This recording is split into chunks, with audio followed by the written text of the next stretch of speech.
Okay, we're official. We're official. Okay, wonderful. Good morning, good afternoon, wherever you might be. How are you? And as they say in the South, yo, what's up? Wherever you might be. It's another beautiful day for Tuesday, a day that we talk about different theories about and concepts about food. And for those who are not able to join us yesterday, we had a poor network. So today I'm hoping, I was actually away from home. And that's part of the reason why, maybe I want to assume that's part of the reason why I was having technical difficulties. But I'm hoping that we won't have those difficulties today. See whether we can get some just a little bit more light and we'll proceed. So today, I want to do a recap of what we talked about yesterday, and we didn't really get a chance to talk about it in details that I was hoping to. So maybe that wasn't just all totally bad, because we get to talk about it maybe with better network, and even for those of us who did join us yesterday, who will be able to join us today. So I have two sections today for class. And the first section, I first want to create a context by discussing something that is very, very in the current news, rather, or it's very, very present. And that is very relative to some of the listeners who are on this class, or some of the guests who are in this class, who are in Kenya right now or are Kenyans. Because two things happened last week that are very, very important to Kenyans and the history of Kenya in particular. One was the unfortunate passing away of the wife of one of the major heroes in the struggle for liberation, by the name of Mukami Kimathi, who was the daughter of one of the leading generals in the war against the British colonialism. And that's a movement that's very close to my heart and to my family, because my father was deeply involved in the struggle for liberation, and he did some time in the British Gulag. So that's important because of some of the political subterfuges that have been going on around that whole history of the struggle for liberation of Africa. I'm using just that as just one case example, case study of the largest struggle for African liberation, Black liberation, but even just general injustice in the world. And because it's very, very connected to what I talk about, because number one, those are the roots of my work around the struggle for justice. It's very, very, very directly connected to my father, to my family, into the injustices of the British colonialism. And the British colonialism is just one isolated, it's not just one wing of a larger group of people, or larger movement by a very small group of people to control the whole global empire, to create the whole world as their own empire. And hopefully I'll get a chance to talk about why. So that's one thing.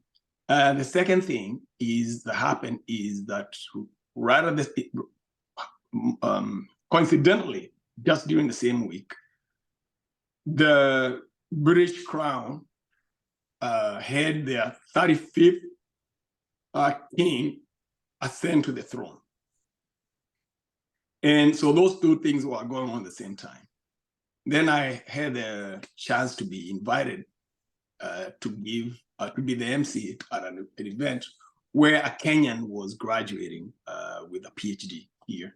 So I was part of those celebrations. So it was three things that are happening at the same time that are at the backdrop of the discussions that I'm going to talk today. And hopefully I can merge all of them at one time as a menu. That's my menu for today. Those are some things I have in the background. So first of all, I titled this class the Indigenous Science, because there is indigenous knowledge, there is indigenous science, which is, science is not the same everywhere, although science is science. And I'll give an example. By India, but I'm talking about Indians in Asia as a subcontinent. India has its own medical system, indigenous medical system, like Ayurvedic medicine. That's a very, very different way of thinking about health and wellness compared to the system of medicine in the same subcontinent, let's say of the Japanese, for example. You have acupuncture, you have Ayurvedic medicine. Those are very, very different way of thinking about health. So, but indigenous people do have ways of thinking about wellness, and that is standard everywhere. And in my culture, it wasn't any different.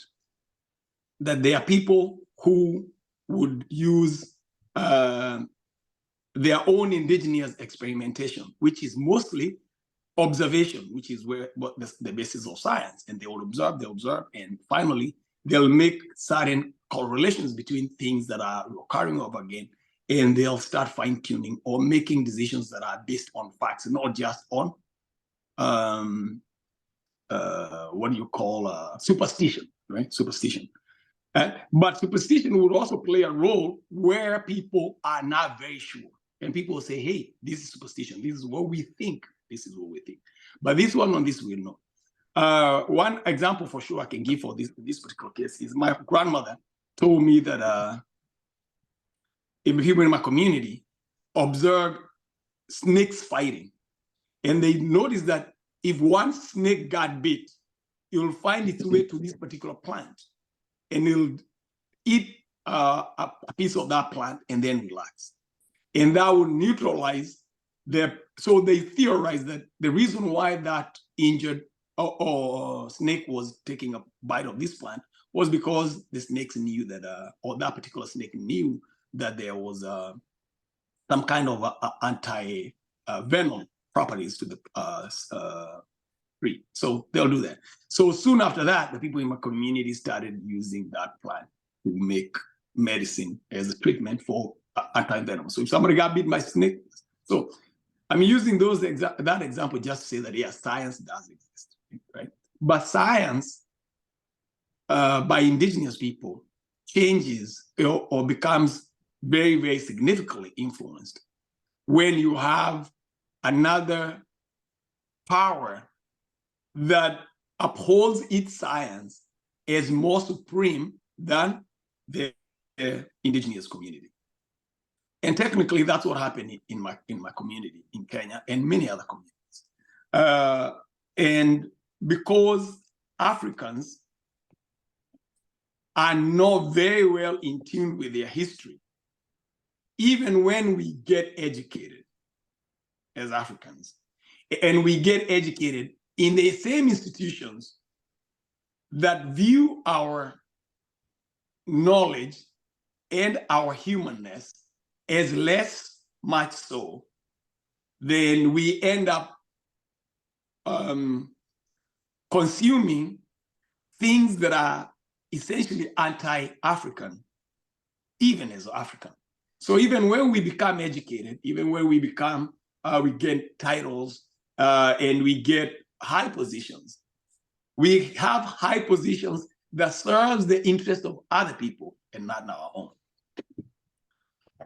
I decided to talk about, to combine the three things to talk about the crown, because there's clear evidence for anybody who cares to check.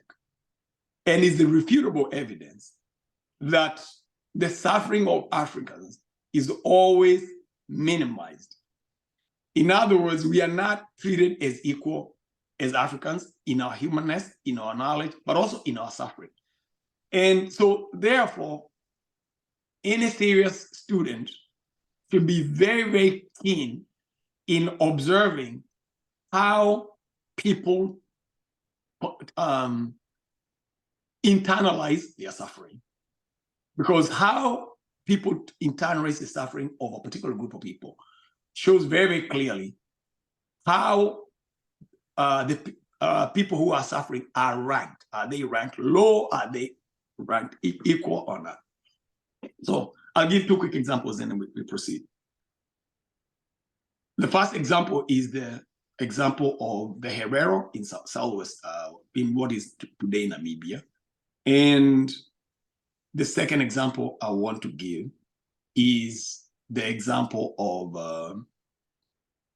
the Kikuyu, or of the Kikuyu relative to the British. You know, the monarchy started in 1066 in England, in what they call the Battle of Hastings. And it was a very, very bloody beginning for the starting of the monarchy. And it has continued to be so since the first time of the Battle of Hastings, when King Harold was defeated by the person who came to be known as William the Conqueror. And William the Conqueror was 38 years old at that time. But since that time, which actually the December the 24th of 1066, the monarchy, the British monarchy started as we have it now. And it just continued to be, just from the beginning, as I said, a very, very bloody affair, has continued to be that. And very, very quickly, I thought it would be important for, just in case anybody is not very familiar with that story, especially for Kenyans, we get that part. And so William the First, or the Conqueror, rules for 34 years. And then his son, William II, takes over. When he takes over, he's killed by his brother,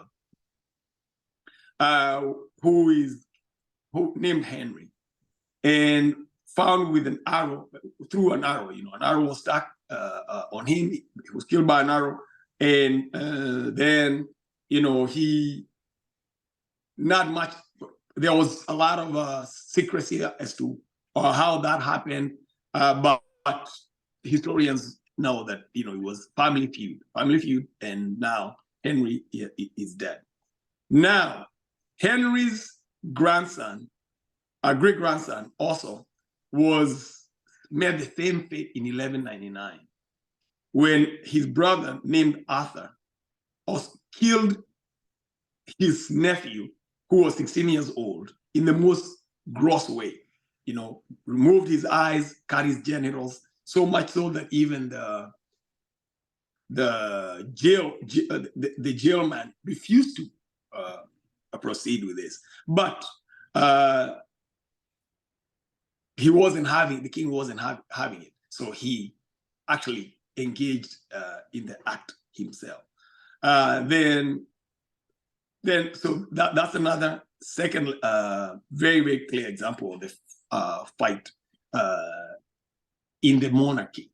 In 1471, a very, very bitter fight again. I'm just touching a couple of highlights of the gruesome violence in the monarchy right before it came to the shores of Kenya, and especially started affecting other people globally.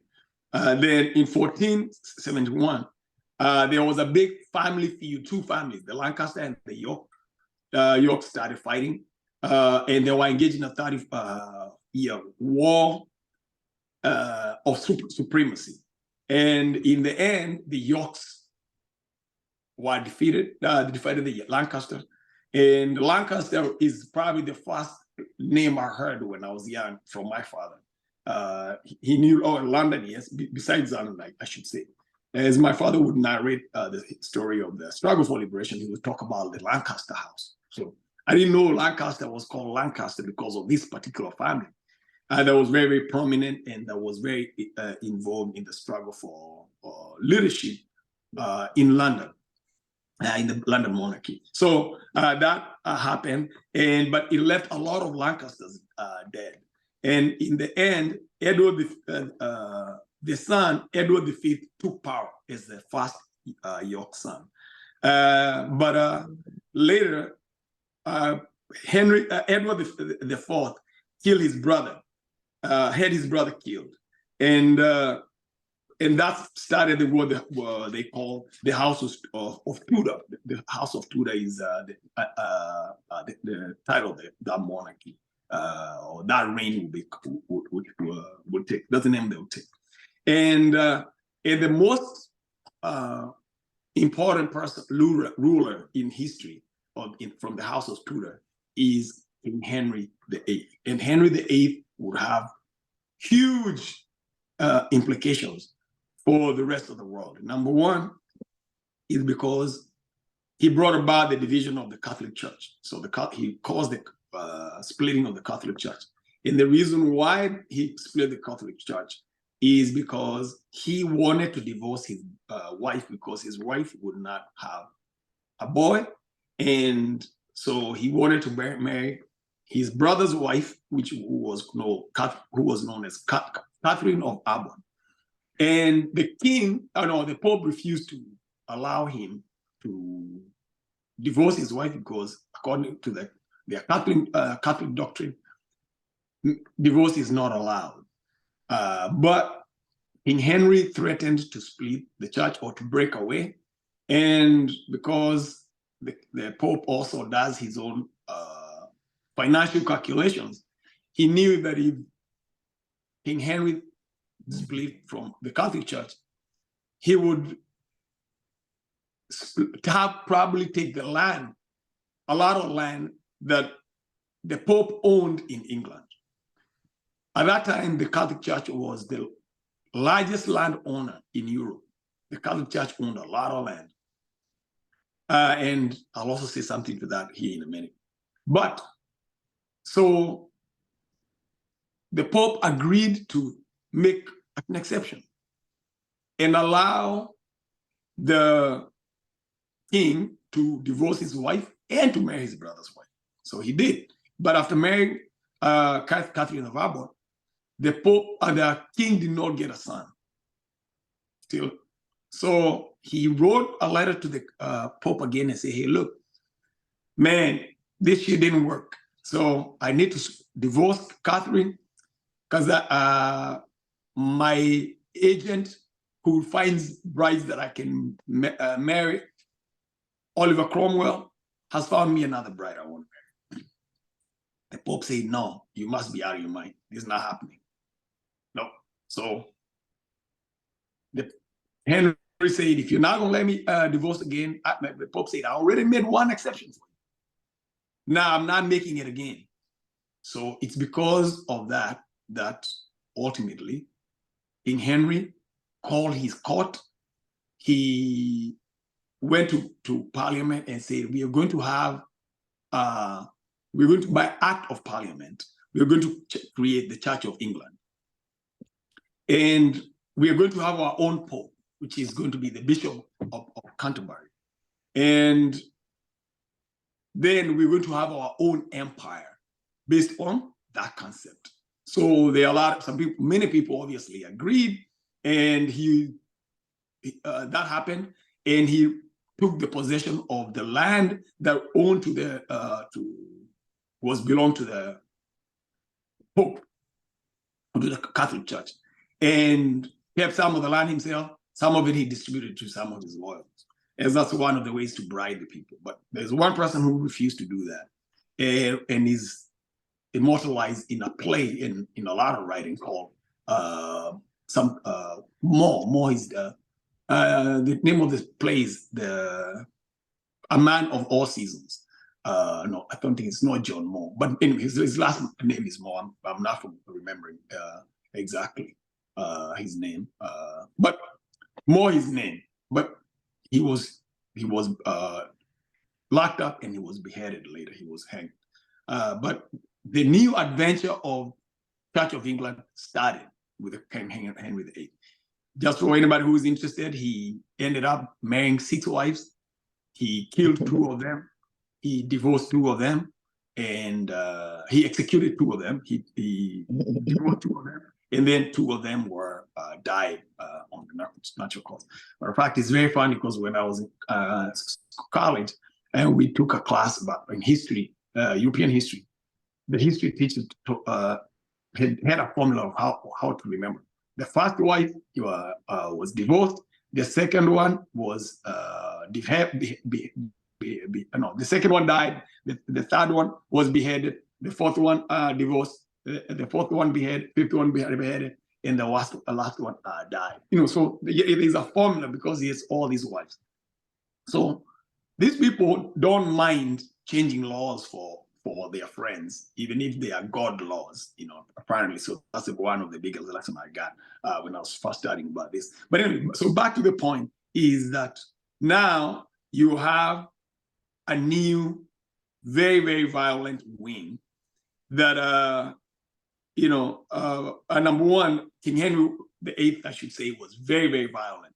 Maybe that's something that's worth reiterating. He's reputed to have killed 57,000 people in his reign. That was an average of 4 people per day during his reign. And his daughter would take over when he died. And his daughter was very, very scared of her own cousin called Mary. So King Henry's daughter, Queen Elizabeth, jailed her cousin Mary for 18 years and then later beheaded her using an axe. Very gruesome. It took 3 chops of the axe before the head could fall from the body. So very, very, very dangerous family. And she was executed in 1587. And oddly enough, when Elizabeth died, it was the son of Mary who would take power. So just this horrible bloodline just keep becoming more and more violent. Then I think there was also the fight between those people who wanted to rule within family. But the other fight that would be a premonition of what to come started when King Charles I became the first king in 17th century who thought that he was appointed by God. Because this has become so common now that even in Kenya, where the president said he wasn't elected, it was God's doing. God elected him. And man, that sent chills through my spine when I remember the history of the British and how some of those ideas of people thinking that they are in the power because they are elected in God, and we start seeing here in America too, people who are right wing, can be very, very, very dangerous. So, so that caused a very, very big disagreement even in the 1640s until 1645. That king was himself executed and beheaded 3 years after taking reign. So anyways, but it's during this time now, about 1600, that the explorers in Europe started going towards other countries. And they would expand, number one, to spread religion. And in Kenya, to be precise, the Church of Scotland and the Catholic Church, as well as the Church of England, were the most prominent churches when colonialism started. And in the end, almost 80% of all the countries were invaded or attempted to be invaded by the British. The royal family also was very, very active in slavery. The first adventure, the first entity created to engage in enslavement of people of African descent was called the Royal Adventures, and it was started by the royal family in England. And it's reputed to have been the most active slave company, enslavement company of the time.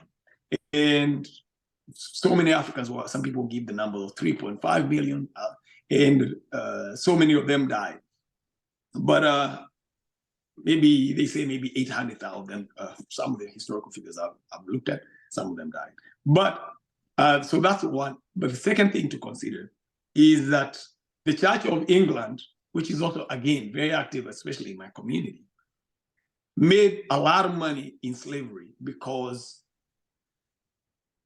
when the slave ship were docked and being loaded with ships, members of the Church of England would be present and they would pray for the cargo to make it safely in return of a small cut of the profits. So the fact that the church made money in the enslavement of Africans, and Africans don't find it contradictory that some of those same entities that are connected to the royal family, that are connected to the British crown, and is just mind-boggling for me. Okay, so the rest of it is history, but the other stuff I think we know. I think the only thing I wanted to mention that I said I'll touch is about the family affair, how some of these family feuds have caused the bloodshed of people who are not related to them by nationality, by color, by class, or anything. You know? So during what's called the First World War, which I call the First European War, from 1914 to 1918, that family was a feud between three cousins. One cousin was George V in England, who was the king at that time. Wilhelm II was the king of the leader in Germany, and Nicholas II was the leader in Russia. All these four are related by blood, because that's how they had intermarried. So they were all cousins. But in the end, 20 million people died. 20 million people. That's the most bloody war that happened in that time. So that's the history of the monarchy, a little bit of the history of Kenya relative to the church. And I think this is extremely crucial, because to have the church still hold so much weight in Kenya has to have some kind of impact about how we perceive ourselves, and as well as our chances for survival. And how we perceive ourselves, you will see demonstrated in how we consume food. So sometimes you might be like, okay, what's all this history got to do? It's supposed to be a history class, but that's exactly the point. That we've come to think that food is simply is what you buy, what you eat, and what you not.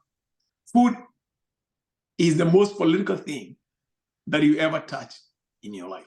And it's mind-boggling to think about how food is connected to some of the most mundane things that we don't even pay much attention.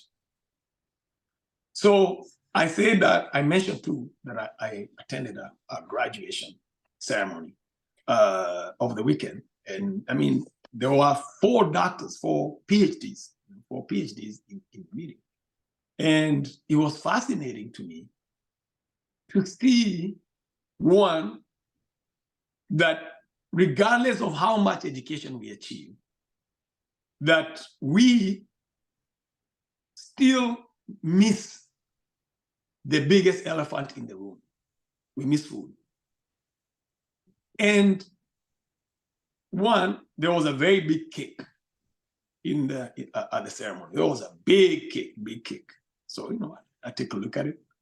And that's the first thing that obviously caught my attention, this big cake, because we have come to be socialized that eating a cake is something novel.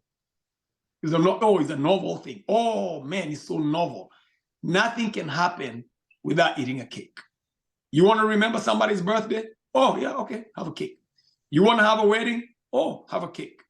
You want somebody's retiring? Have a cake. Whereas I ate my first cake when I can literally remember when I first, I can remember when I heard about the existence of a cake. I can remember, I was that old to where I can remember that day. I've actually written an essay, a 17-page essay, I think, just on that concept, because that concept has really, really captured my imagination about how cake has managed to penetrate the very, very recesses of our thinking, of our consciousness. that we've come to just admit without even question that we can eat, we have to, a cake is such an integral part of our food. And it's not that I'm just interested in the cake itself per se, but I'm only interested in the cake to the extent that it allows me to understand better our contraption of food culture that we face. Because somebody else must have an enormous amount of power to influence our thinking, to whereby we've come to believe that consuming things, and it doesn't matter how much it's made, as long as it's a cake, as long as it's a cake, it doesn't matter. It really, really doesn't matter. And because it's something that's alien to us, to that extent, I can agree, I can understand. But if I can compare and contrast that with something like which is a big delicacy in my community called mutura.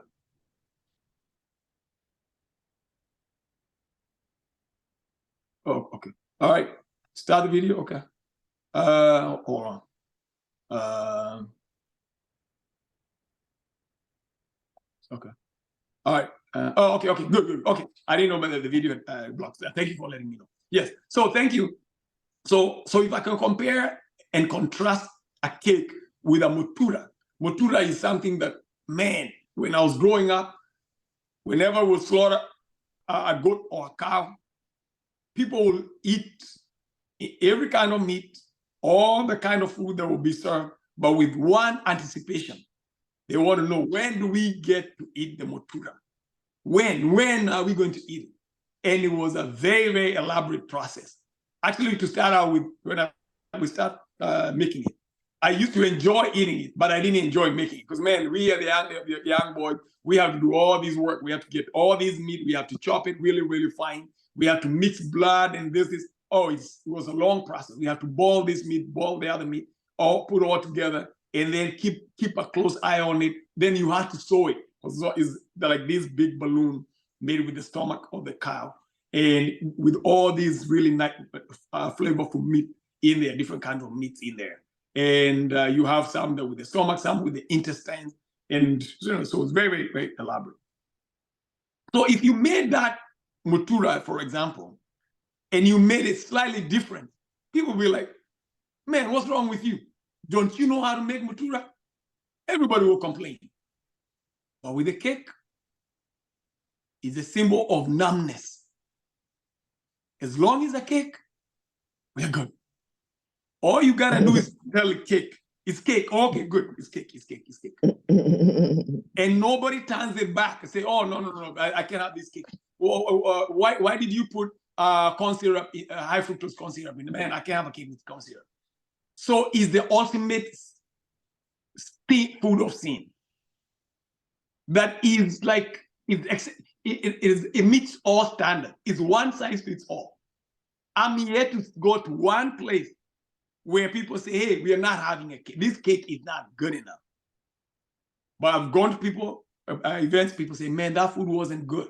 They'll complain about the food, but not about the cake. And you can tell, even the people who are planning the event, they make sure they go to great length to make sure there's enough cake, or the cake is appropriate. And the cake is the most decorated of all foods, hands down. I haven't seen any food more decorated than the cake. Is wheat, a lot of sugar around, and if that's not enough, cream on top of it, right? And if you're unlucky, they'll serve cake with ice cream. Now, that's even a bummer. So think about the kind of people who would cede so much of their food sovereignty or food intelligence or food literacy to whereby, regardless to what level of education they have, they don't have the slightest complaint about being fed some of the worst, possibly worst kind of food people could be consuming. That's number one. Number two, I've seen in different cultures, whereby adults know that they are engaging in things that are not healthy, and they keep the children from it. Good example: pornography. You say, "Hey man, this is not for children. This is not for children. This X-rated." We rate movies. Kids can, when in some cultures, kids cannot see other people kissing each other. Kids cannot see two girls holding hands is an expression of intimacy. That's bad. That's normal, regardless of what you think about. That's not my point here. But when it comes to good food, we socialize our children to be mindless eaters, to be food slaves at a very young age, because we allow them to eat the cake. They celebrate their birthday with a cake, and it's probably not too far-fetched of an imagination, because you remember that's how the union started. So the wife and the husband started when what? They celebrated the union with a cake. So the cake becomes just something that's constantly started. The only place I saw the cake was a wedding. I was 25 before I had my birthday, and I've never had one ever since. I'm not interested in having birthdays, because that's culturally doesn't add any value to me as an intellectual. There's nothing special about the day I was born. There's something special about what I'll do with my life. What did I do for the period of year?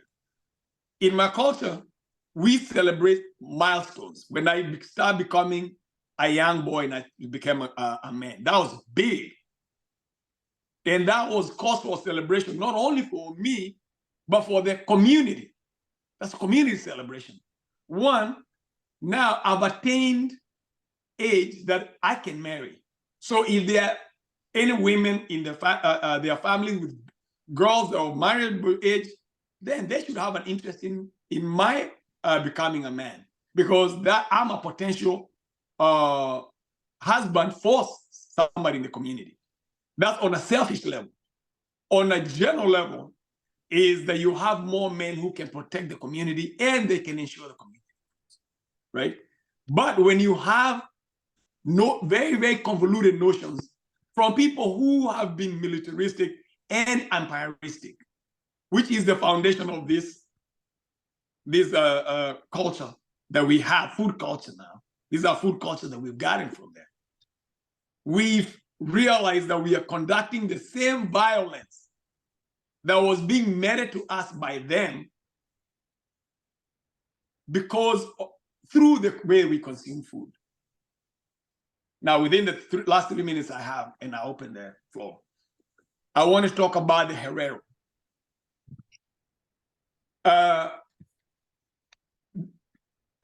Very, very powerful. I don't know, please raise your hand here if you are such a rare person who has never heard about the Jewish Holocaust in Germany that started with Hitler's rise to power in 1933. Raise your hand, because you'll be one. I have never said, hey, Hart, when I give all the places I've given lectures and talked about it, I asked that question and nobody has ever raised their hand. So then you'll be the first one.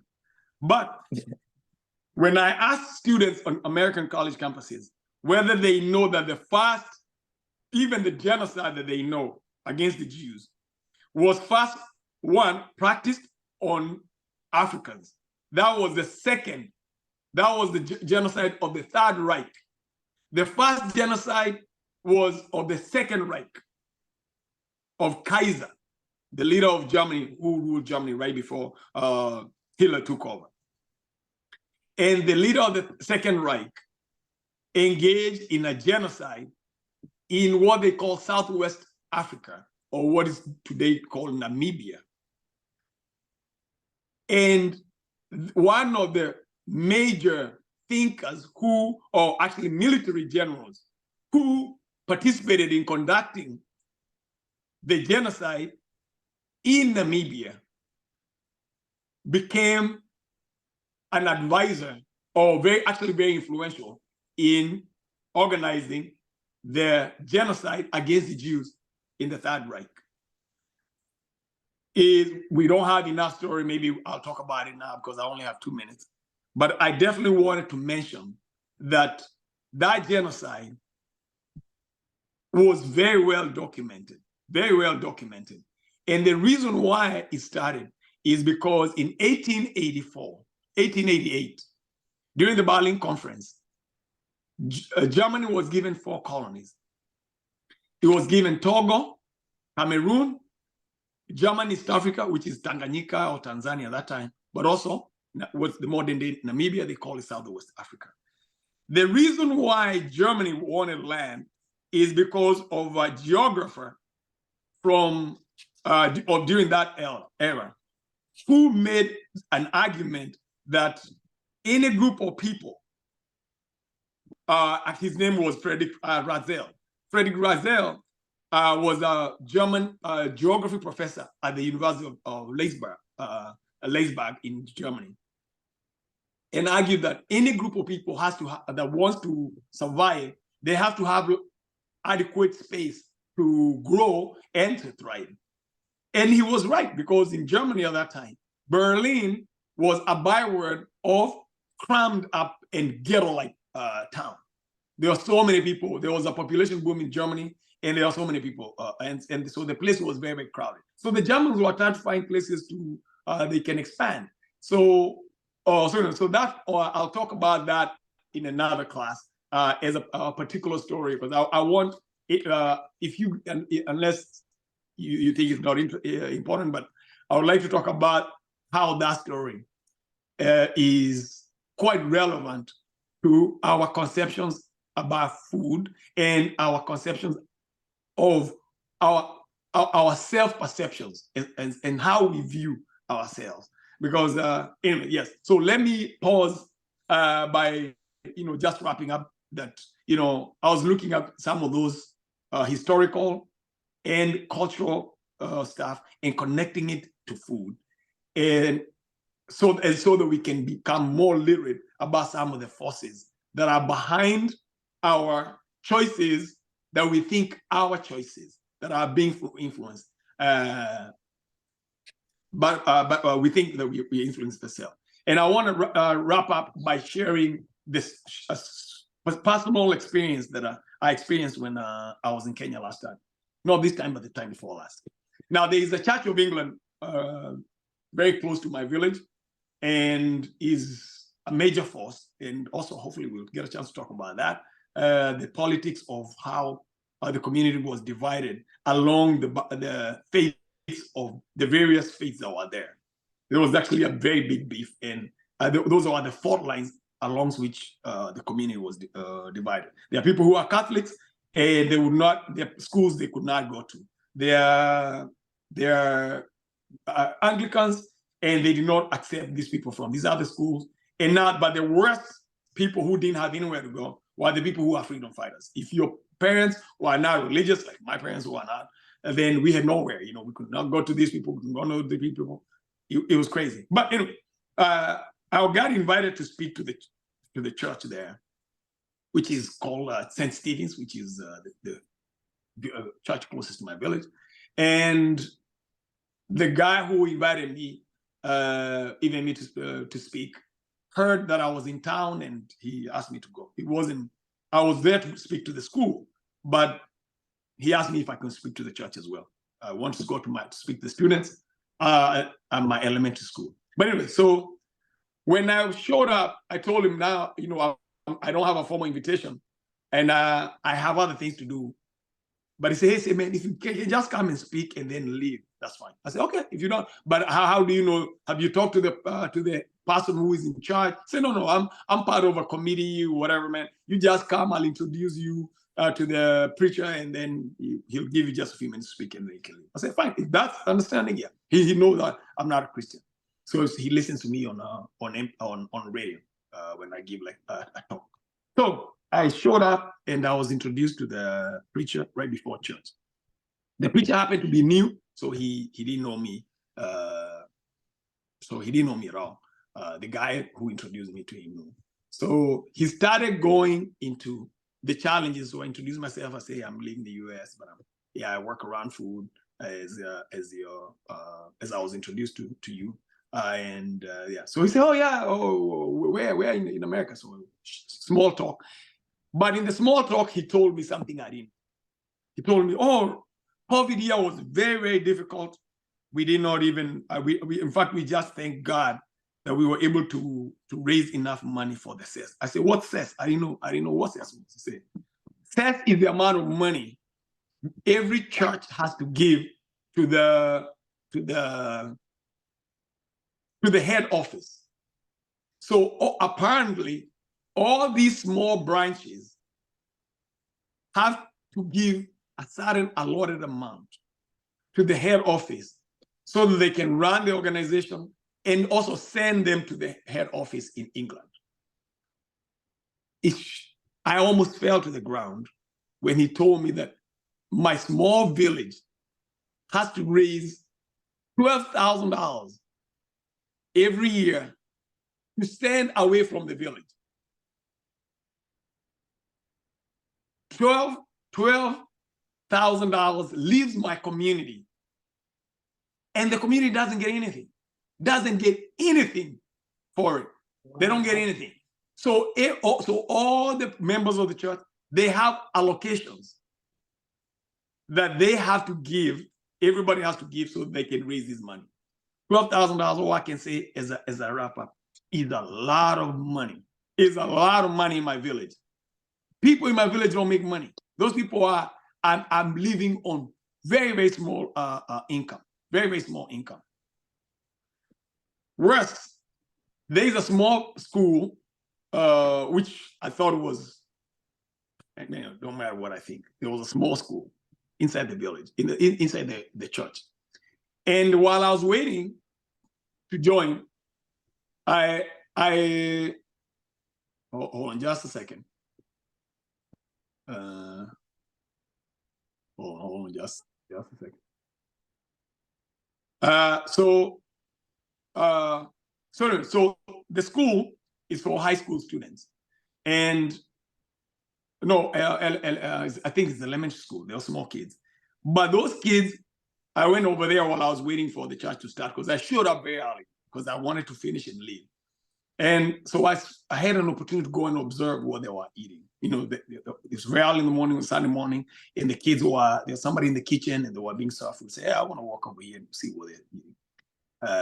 Obviously, they don't know who I am, so I just introduced myself just by my name. And I say, hey, I'm interested in know what you're serving the kids. The kids were drinking tea with sugar and milk and having a fried bread with wheat. Now I say, hey, how often do you drink this? They say, I drink this every. The kids have this every day out of the week.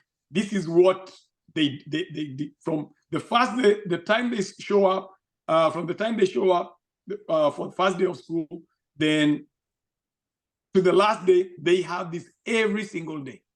So now for myself, I know that's very, very, very unhealthy. That's a very, very unhealthy diet. So they're eating wheat, which I know has glyphosate because Kenya is importing, has a contract to import wheat from the US and all that kind of stuff. So anyway, so hopefully you can see the connection between what's happening in England and what happening in our plate, in my village plate, in that short stories and the bloodshed of Africans and other people, and that obviously affecting other people globally because Kenya is a big market, is being used as a big market to prop up these very, very corrupt institutions. Okay, so I have 8 minutes left. I'm very happy to answer any question you might have or any comment that you might have. Thank you so very much for your patience, and I hope I didn't lose you.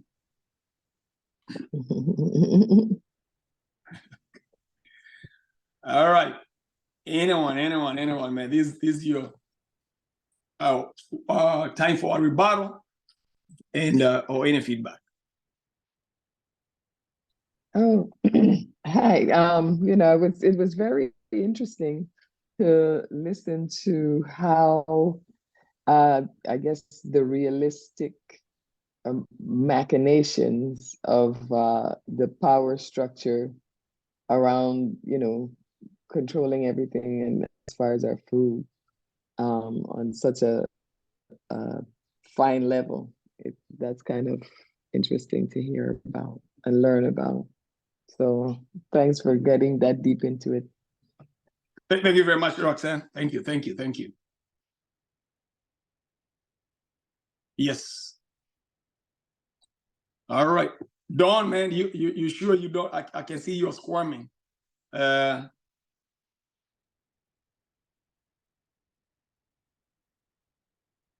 Or are you somewhere you can talk? I know some people. No, we're good.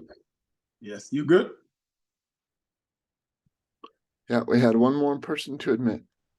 Okay, you have one more person to admit. Okay, are they admitted? They can introduce themselves. There it is. Yes.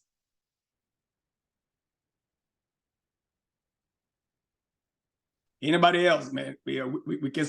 I'm fine with finishing early. If we are good. Yes. All right. Chef, I think we're all speechless. We're all shocked at the intricate connections that have led us to our crazy fiat food world. Oh, yeah. And man, look, that's why if you think you're not by yourself, that's the only consolation I can give you. I look at this stuff and I say, hold on, man, are you serious?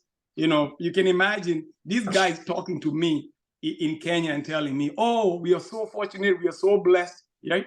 And I should maybe say, while you gather your speech, Don, is that the major con game, probably the biggest con game that I think you can use to change people who are food literate is to remove the power from their inner selves and put it in an imaginary thing somewhere else and say, hey, look, it's somebody else doing. It's not your doing.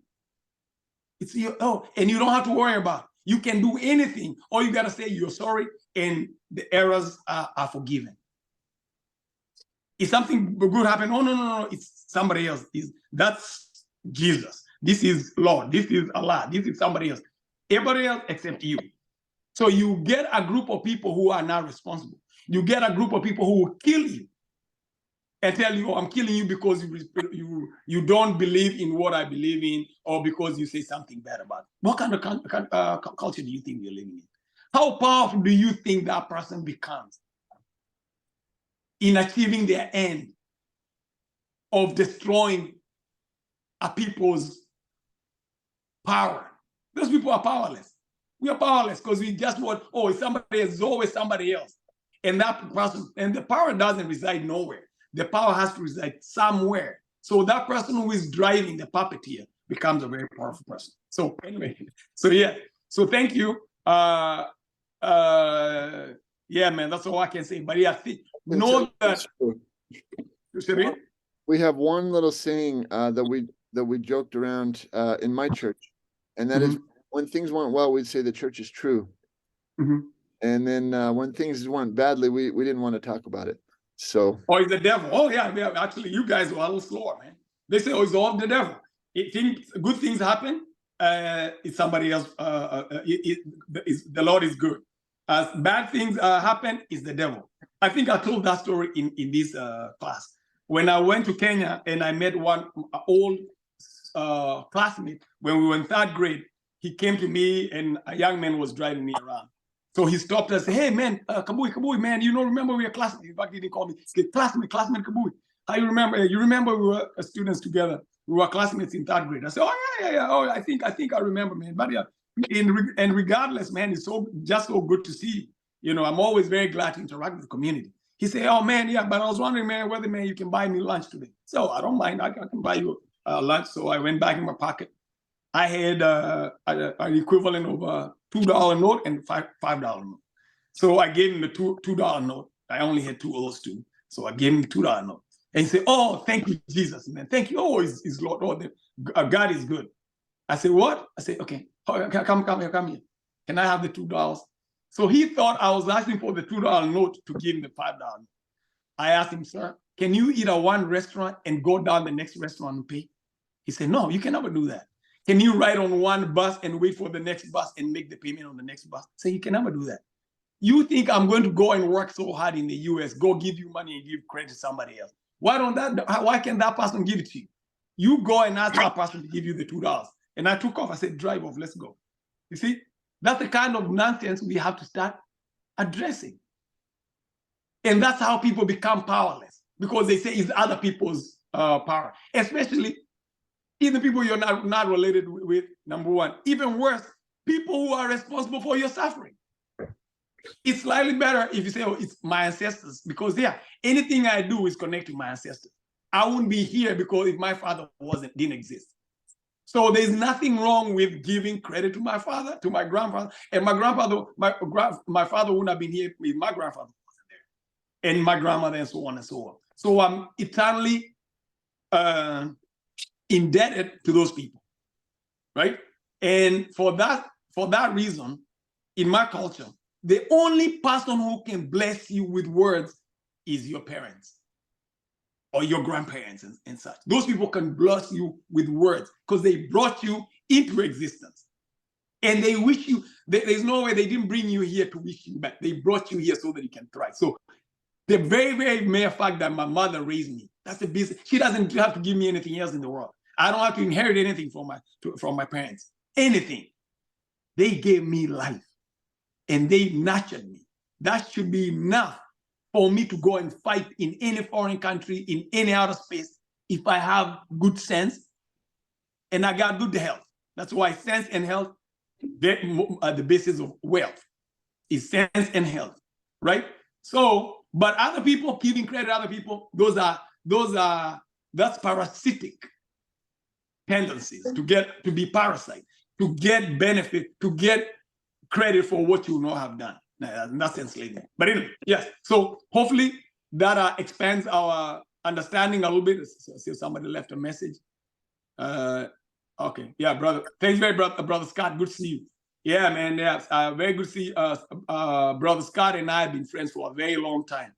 He made many, many documentaries when there was no YouTube for me to take to Kenya every time I would come, just to try and raise the consciousness of our people. So yeah, I want to acknowledge an old friend, as well as all others who are both present and not.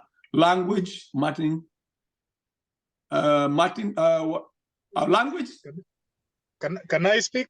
Yeah, sure. Oh, yeah, you're most welcome. Yeah. That's what I said. That you have time to speak. Okay. Thank you for that very insightful session. I'm sorry my internet was not so clear, and I missed out on a very some key aspects you are talking about. So we have it recorded for you. We have it recorded.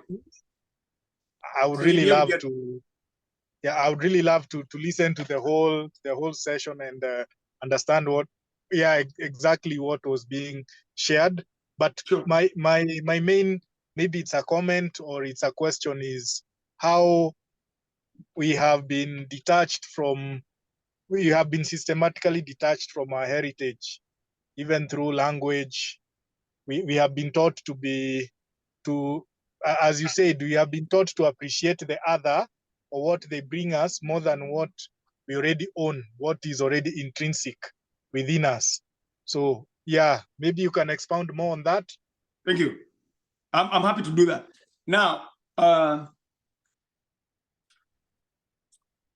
that's a very good question. Ngugi wa Thiong'o's book, Decolonizing the Mind, is among one of my top books, especially when I was in college. And Ngugi wa Thiong'o is one of the person who made me first get on a cab because I wanted to go meet him in California when he was teaching at, he's still teaching there at the University of California in Davis. Now, language is a very good catalyst. I look at language the same way I look at beats. By the way, if you don't know, beats are both a test for your deficiency in vitamin A, but also the cure for the deficiency of vitamin A in your body. If you take beets and your the color of your urine changes, that shows you that you had a deficiency in vitamin A. That's just my own analysis, and that's my theory. And if you keep eating those beets, they'll correct the deficiency in vitamin A to the point where even if you eat more beets, the color of your urine doesn't change. Right? That's the same way I see a language. If you want to know a person is intact, look at their treatment of language. Language is the one thing, even more powerful than color, that sets every community or that attach someone more specific to a more specific group. You know, in my culture, I belong to a particular clan, but there's an overall umbrella that connects all our clans, all the clans in the whole community, which is language. So language is very, very, very important. There are so many things I cannot, and on 3 accounts, and then to answer your question. 1, language is the one thing I got for free other than name and blood. So blood, name, and language. I got those for free. I didn't pay anything. I was born, I didn't pay for a ticket to a movie theater or a show, musical show. No, I was born without any cost. Blood, okay, bloodline, that's, so if I inherit land from my family, that's because I was born there. But language, I was given that language intact. That language connects me, just like blood, to my lineage. There's no way before me whereby anybody would have come and claimed to be our family in the history of my family and say, hey, I'm a member of this family. And they don't have the language. You speak a language that already shows that you're a foreigner. So the easiest way for you to detach yourself from your own lineage is to lose your language. So once my children lose their language, they are no longer part of that lineage. What lineage do they have? What can they say? There are things they cannot express. They cannot understand sayings. If you cannot understand, you don't know the name of the trees. Kunta Kinte, the most powerful example I've ever seen of the power of language, was in the book Roots. Remember, I read the book in 1993 for the first time. And in the book, Alex Haley started writing this book because of Malcolm X, or the interview that he was doing with Malcolm X. And Malcolm X told him there are some of the people who came from West Africa, some of them were Muslims. And Alex Haley said, I want to read more about my history, by the way, man. Malcolm just kept talking about our culture. I'm going to go and ask some of the older members of the family about it. So anyway, say all that, say that Alex Haley found out that the first ancestor who came to the US used to tell his children about the name of a river where he was from. And the name was, I used to remember, I used to always know the name of the river. Kendobolong. Kendobolong was the river in Jufure. So every family reunion, he'll tell them Kendobolong and 2 other names in the language. So when Alex Haley was writing his book, he went to give a lecture at a college up north. And at the lecture hall, he mentioned that name, Kendobolong. And one of the students in that meeting came after the lecture and said, by the way, that's where I'm from. That Kendobolong is actually a river that exists. Look at how powerful it is. Just 3 words can be. Because of those 3 words, it became possible for Alex Haley to go all the way back to Jufure. When he went there, somebody called the griot. And the griot came and sat and sang recited the whole history in music, playing the chorus. That's why if anybody, I don't know whether Roxanne's still with us, but most of the people who have attended Liz was here. I don't know whether Liz is still here, but people who have attended my event know Kora is my first musical instrument. Wonderful, wonderful. Yeah, I wanted you to be here too, so that I can also acknowledge some of the work that we've done together, which I'm most appreciative of. So the kora is a very powerful instrument. It's the only African instrument that has a school in it in Africa. And the kora player was called, and he recited the whole history of the community. He recited the history going backwards until he got to the ancestor of Alex Haley, and said that Alex Haley's ancestor, who was captured into slavery, went to look for a drum, for a stick to make a drum for his younger brother, and he was captured by the enslavers. So language is extremely, extremely powerful.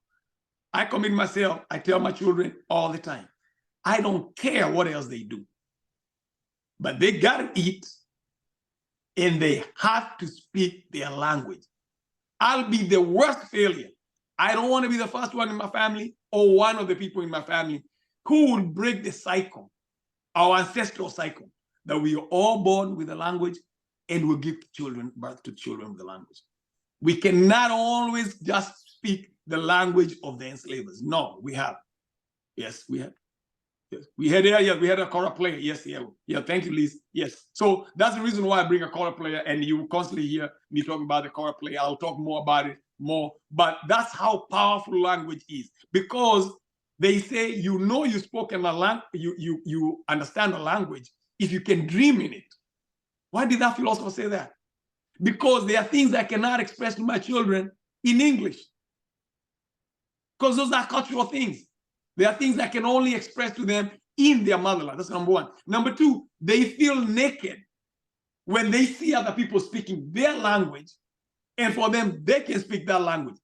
How odd is it that my children, they go home? How can they say they're going home? And when people start sit down and talk, and then, okay, my children are just there over there, man, acting like, okay, they are foreigners. So you're a foreigner in America, and then you go amongst your own, you're a foreigner. That's nothing more fucked up than that, if you ask me, to be just straight up bloaters. We have to teach our children their language. Language is extremely important. I'll share this as I close. No time is off. Oh, bam, oh, man, we already gone past. I push my children with fights all the time, because my children, in the morning, when I'm dropping them at school, they read Kikuyu books. Every morning, whether they like it or not, they have to read. Now, my daughter always read, and I don't care whether they read, they have to read. So it got to the point yesterday, I would have loved my daughter. Actually, I'll share this clip with my daughter, because my daughter came and told me, Dad, you have to teach me how to speak. They can read. My daughter can read the language. She knows the phonics of stuff. But because other children are not speaking, she doesn't like to speak it. And that's the surest sign that we are ashamed of who we are. And that's the reason why, part of the reason why I give this class. Because I cannot raise my daughter as though I am a community. There's only so much I can do, then the community has to add the rest. If my daughter's cousins, who she's very lucky, she probably has 15 cousins here. The family is large, you know, or more. I haven't counted, but I mean, when there's a birthday party, it's hard to even invite anybody from the outside, because only the whole family will just fill the room or whatever. But if the other kids are not interested, or the parents of other kids are not interested in pushing their children to speak the language, then they'll never speak the language. So my children speak the language. Anything I tell, they understand. Everything they comprehend. Tell them to read, they read. They don't want to start teaching Dawn the language. That's a part of my strategy for them to learn, because now they got to get paid. How are you going to get paid? They can read. There's nothing they don't know. My daughter is just screwing about playing around with my head. She knows everything. She just hasn't seen the cultural conviction, evidence that is relevant. What I'm telling her is relevant. So that's very interesting theory I'm devising. Why African children don't speak the language. They can see there gotta be an intrinsic capability of the children sensing that we don't think this thing is valuable. We don't have to tell them what's valuable or not. They'll know, oh, in my culture, language is not valuable, not in our community. Just like scientists say that if a mother is stressed, we don't have to express the same stress to our children. When they suckle the mother's milk, the stress hormone influences how the brain of the children is formulated. So the children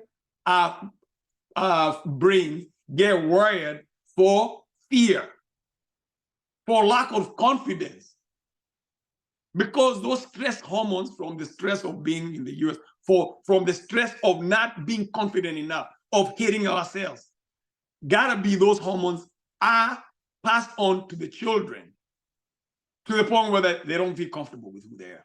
Why would the African children not be comfortable learning their language? I see other children. My son's friend in soccer, he's from Morocco. Oh, he speaks Arabic just like that. And now I've noticed my son observe that and say, man, I have to think twice about that. How come these people, this kid is the same kid, and they can talk with the parent just like that, right? Because Black people don't have power, and the children can see that. And that nakedness follows them, whether we like it or not. That's why we have to take the necessary measures to make sure we have power and we have the level of literacy that we need so that we can raise a healthy generation coming up. If we submit, if we play short, if we play down, if we cower, the price is too high for that, as I've indicated in our children. But I see children that they're not proud of, they can't tell me they're proud of you there. So they're not going to eat well. So, and it's a very natural progression. If you don't care about yourself, if you don't recognize that you're a war, if you don't recognize that your power is being used up by somebody else, you'll be supporting that person, and that person will just continue to use up your power. All right? I'll pause there, man, because I mean, the class is quite long and we'll continue, but that's a very healthy discussion. I'm glad somebody has taken something from it. And tomorrow is a cooking class, and we'll chat next week for the next week's class. And this has essentially concluded the introductory of the class. This is not a class. This is a call to join the movement. It's work that we have to do for our people and for our planet, because this level of illiteracy does cost you as well. Whether you're in part of this class or you're not, it does affect you. That was the main message for the last 5 classes now that we held, so that you know that there's a trajectory we are on, and it's the wrong trajectory. But there's an alternative. But that alternative is going to be just as good as the amount of support that we give to it. I don't plan to teach this for forever. I know. So I have to work very hard to make sure that I lay the foundation so somebody else can take over and more other people can, and we can have more and more nodes. And this knowledge can be widespread everywhere, can be common knowledge. Just like people can choose to go to Catholic Church or Anglican, that's good for them. That's what they want to do. But my work, and the one I'm introducing to you to, is to just make sure that there's another alternative. That, hey, if you don't want, you find that doesn't work, you can always find us here. Same thing for you. You can be in that other game. Should you find that it doesn't work, find us here. We're here. For this, I'm going to do this till I die. I realized that the last time all black people had 100% employment rate was when we were slaves, right? And I say, I'll work for black people for once. I'll work for sustainability for once. If I die, okay, that won't be me. It will be a reflection on the people who are listening.